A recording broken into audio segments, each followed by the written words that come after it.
Hello everybody and welcome back to another video. The Canadians lose 5-1 against the LA Kings in what was probably the Canadians' worst game of the season. I said that after our game against the Devils, but in comparison, this game is a hell of a lot worse. I'm gonna keep this one pretty brief because there's just not that much to say. I think easily. Without a doubt, this is the worst game that the Canadians have played all season, and maybe since last season, sometime last year. Just absolutely nothing happening at all for really anybody. It started out fine. The Canadians get penalized again, twice at the end of the first period. They have two power plays early in the period, pretty much one right after the next. Two power plays within, like 2 or 3 minutes or whatever. They can't capitalize on either of them. So that's, one of those things. It's like you got to be able to score on your power play opportunities. That would have kept us in the game a little bit. I feel like one of the biggest things I'm seeing on the Canadians power play so far this year is just that they're looking for that perfect pass. And God bless Demidov. Obviously, he's an exceptional talent, but I would just love to see the Canadians just get pucks to the net after a certain point. I love the idea that you're looking for, the cross crease pass and to put the one timer in, all that kind of stuff. And I get that, but we eventually, like, you got to be able to just put the puck on net, and we didn't really do that. We got held to like single digit shots in the first period, I think, and just like we got to be able to put pucks on net. We're not gonna be able to score on a perfect play every single time. So that's kind of frustrating there. Like especially to have two back-to-back power plays there, you don't convert on that or really get that many shots off at all. The kill did well on our own part. We had three penalty kills to kill off, and we did all of those in a row there. Kirby Dach getting two in a row. The first one was like ridiculous. Like that tripping call is just like, are we being real? Like he hit him and like he hit him, but he ended up hitting him in a way that he got like his leg or whatever, and they called it a trip, even though it was essentially a hit. Like that's just like whatever. But also like that's not the reason why we lost the game at all. We killed the penalty and all that stuff. So yeah, I mean, like the calls, we're getting penalized, all that kind of stuff. But it happens every time. We just got to be better on our power play is really what it all boils down to. But at the end of the first period, Josh Anderson scores an absolute bullet of a goal. He gets like there's a 3-on-2 basically. And Lane Hudson makes a nice pass over to Josh Anderson. He one times this in.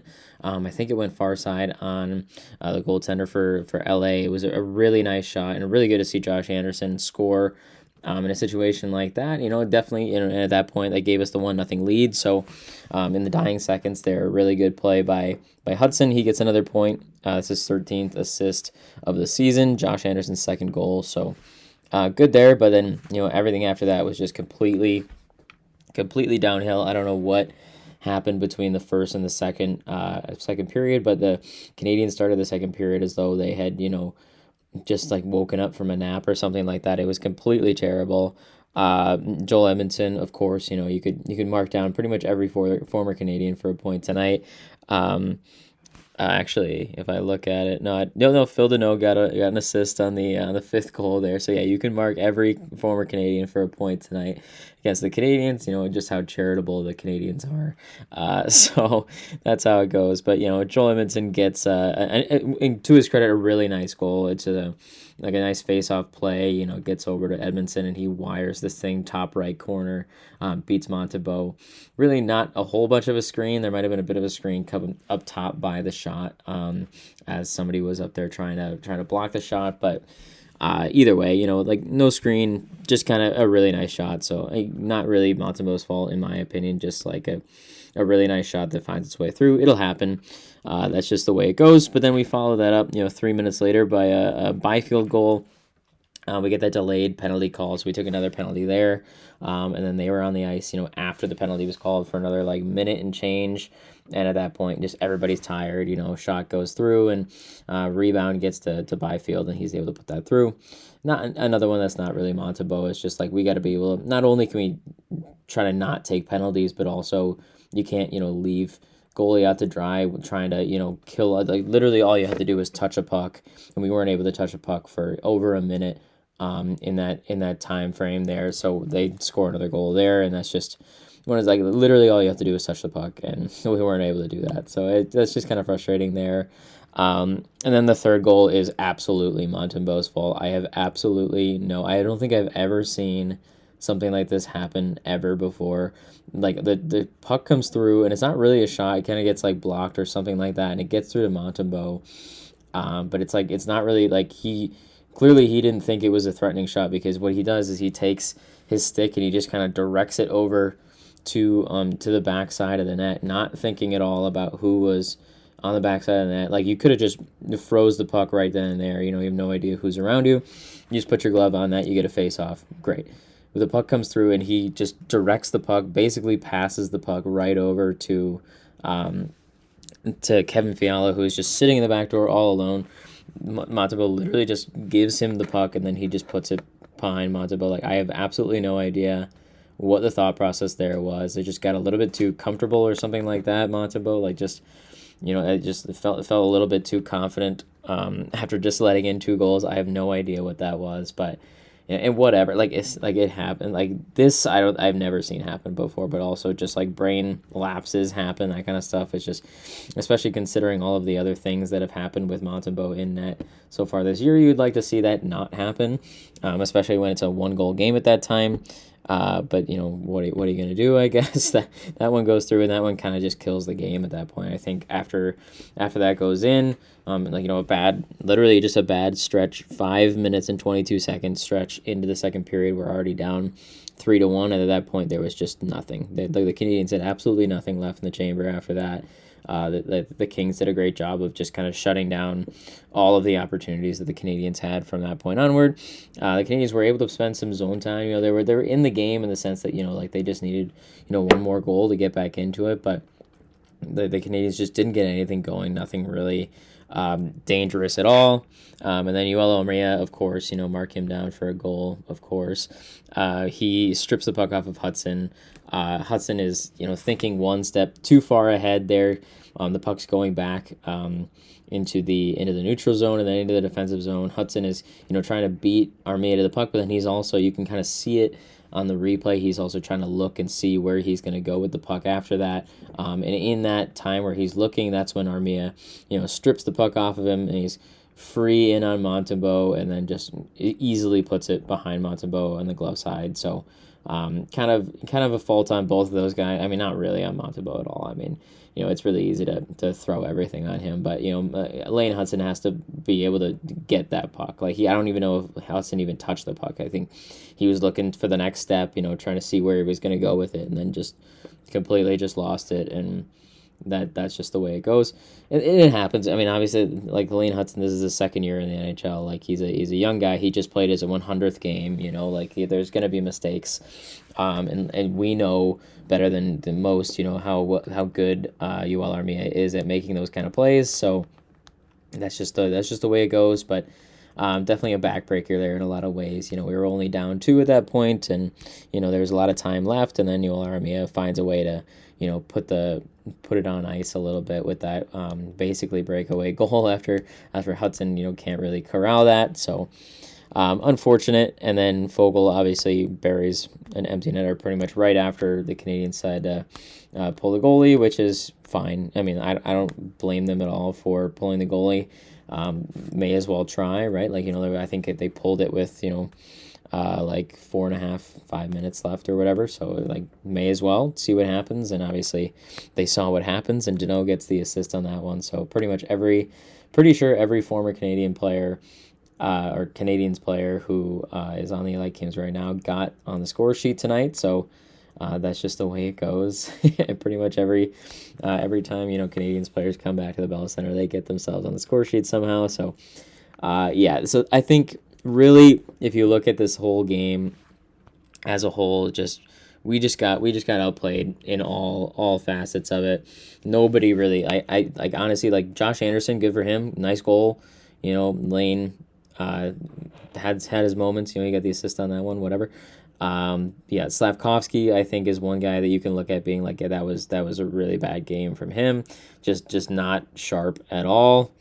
And just nobody looked like they were ready to go tonight, and that's just really unfortunate. Like some guys had some good chances. I know Suzuki had some good chances and made some good setups, but really just there was just nothing happening. And I think part of that is credit to, the way the LA Kings play, and they're able to shut down offense and play that kind of trap game. And good for them. They're able to get the win off of that. But you would love to see the Canadians have a little bit more jump and play with a little bit more purpose. And I just felt like everything, like there was shots weren't hitting the net, passes weren't hitting the tape. Just nobody was able to do anything really all that effective at all. There's just nothing happening at all. And I think if you look at the season overall, I think this is the first game the Canadians have played this season where there was just no way they were going to win it, which is unfortunate, obviously, that we play a game like that. But we're 16 games into the season here, and the Canadians. This is the first time the Canadians have played a game all season where they weren't in it until the final buzzer. Like, and they weren't even close to in it in the final buzzer. But in every other game, like you go back to every single game this season, go watch all my videos if you want. Going all the way back to game one, this is the first time the Canadians have not been, in a position to win the game at the final buzzer.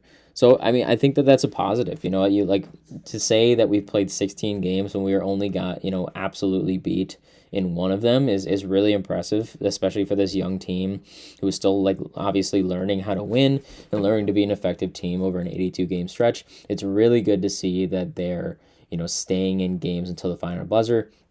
And games like this are going to happen, obviously. Like, I mean, look at the Edmonton Oilers. They lost 9-1, 9-1 against the Colorado Avalanche. And like, no shade. I mean, Colorado Avalanche, I feel like personally, they're the best team in the NHL. I think if you're gonna bet on a Stanley Cup champion, I think I would bet on the Avalanche. They just look like they're just really solid all the way up and down their lineup. They lost 9-1 and they went to the Stanley Cup Finals 2 years in a row. I mean, like nobody's gonna sit here and tell you that Edmonton is not a good team and they lost 9-1. So like games like that are going to happen. You would just like to see it not happen, especially at home. And that's what happened to Edmonton too. So, I mean, like it happens. But I think the biggest thing now is how do the Canadians respond to that? Because they've got another really hot team coming in to play them on Thursday. They got the Dallas Stars coming to town on Thursday, and that's a good team. I mean, they're 9-4-3. We're 10-4-2, so we're pretty much on par in terms of our records right now. Mikko Rantanen is definitely a guy that you got to watch out for. So how do you respond, right? Like I think we played a good team. I think obviously the Kings do not have the same record that we do or that the Stars do or whoever. But they're a solid team, and I think that they're going to be a team that makes the postseason this year. So it's okay. It's okay to lose against that team, and it's okay, especially when you look at the last 16 games as a whole, and this is the only game this season that I personally feel like we were completely out of it. How do you respond on Thursday? They need to find a way, and it starts with the coaching staff, obviously, but just the players. They need to take accountability for the way that this game went, and find a way to come back strong on Thursday, because they can't let this become a habit. Because as soon as it becomes a habit, and we lose another game and another game, then suddenly we're right back where we were, a year ago, when we're just like not even close to the playoff picture, coming into the new year and all that kind of stuff. Like we got to find a way to keep rolling and just have a little bit of a short-term memory, and just find a way to get back to our game. Like literally, like the last game we played against the Utah Mammoth, that was a great game from the Canadians. They found the killer instinct, right?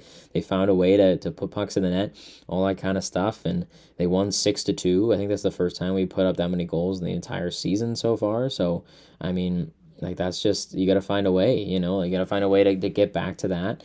And they obviously they've proven that they can do it. They got to find a way to have some short-term memory and come back on Thursday stronger. They're another home game, so I think they got to find a way. I also personally think that Jakub Dobeš deserves the start on Thursday. I just I don't want to be the guy to be like Montembeault is not the guy. And I don't even think that really all of the goals were his fault or anything like that. But that goal, that third goal that was scored by LA is just like I can look into his like I can see that and be like yeah, like he was not in there. Like he was not paying attention during that period. Like no goalie who's on top of their shit is gonna make a play like that. Like I don't understand. I don't think I've ever seen that happen ever before. And I'm not saying that Montembeault's not a good goalie. I'm not saying that he should be, traded or whatever. I'm just saying that like he was not like there on that one. And that's like I just feel like, especially considering the fact that Dobesh has been like I think he's like 6-1 or whatever, like to start this season. Like I'm honestly surprised that we didn't go to him to start this game, considering the fact that Montembeault played against the Mammoth. I would be really really shocked if he did not play. If Jakub Dobish did not play against the Stars, I think they will start him, and I think that'll be a big game for him. I know like what we saw, his reaction to how the game against New Jersey went, his last start, and he was really frustrated with himself. I think, hopefully, if they start him, and I think they will, but I mean, like I thought they would have started him today, but regardless, I think he's going to come out on Thursday, looking to prove something, even though he has really nothing to prove because he's 6-1 and he's playing really well. But I think he's going to be coming out with some fire. He wants to win, clearly. And I think that the Canadians need to take, a page out of his book and be like, you know what, we're not going to take this. We're not going to just lay down and be a middle of the road team. We're going to come back and we're going to win against a really good team in the Dallas Stars. So that's the mentality that they all need. They need to have that short-term memory.